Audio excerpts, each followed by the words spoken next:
చిటికలో ప్రార్థన, చిన్న ప్రార్థన. ఎస్, నువ్వు రహస్యంగా చేసేటటువంటి సుదీర్ఘమైన ప్రార్థనలు ఏం చేస్తాయో తెలుసా? బహిరంగంగా ఉన్నప్పుడు చిన్న చిన్న ప్రార్థన నువ్వు చేసినా సరే అవి చాలా శక్తివంతంగా పనిచేస్తాయి. ఎప్పుడు నువ్వు రహస్యంగా ఉన్నప్పుడు చేసే సుదీర్ఘమైన ప్రార్థనలు బహిరంగంగా నువ్వు చేసే చిన్న ప్రార్థనలకు ఆధారం అవుతాయి, శ్రేష్టమైన జవాబులు ఇస్తాయి. నువ్వు పనిలోకి వెళ్ళిపోయిన తర్వాత, ఇంటిలోంచి బయటకు వచ్చి పనికి వెళ్ళిపోయిన తర్వాత పనిలో నువ్వు పెద్ద పెద్ద ప్రార్థనలు చేయగలవా? చేయలేవు. ఏదైనా సమస్య వచ్చి, ఏదైనా కష్టం వస్తే అక్కడ కళ్ళు మూసుకొని సుదీర్ఘంగా ప్రార్థన చేయగలవా? చేయలేవు.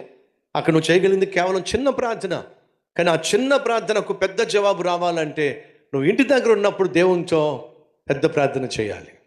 ఆయనతో ఎక్కువ సమయం నువ్వు గడపడం ద్వారా, యేసయ్యతో సత్సంబంధం నువ్వు కలిగి ఉండటం ద్వారా, సుదీర్ఘమైనటువంటి రిలేషన్షిప్ నువ్వు కలిగి ఉండటం ద్వారా నీ జీవితంలో చిన్న ప్రార్థన చేసినా సరే దేవుడు పెద్ద జవాబు ఎప్పుడు ఇస్తాడయ్యా అంటే, నువ్వు ఆయనతో ఎక్కువ సమయము రహస్యంగా గడిపినప్పుడు.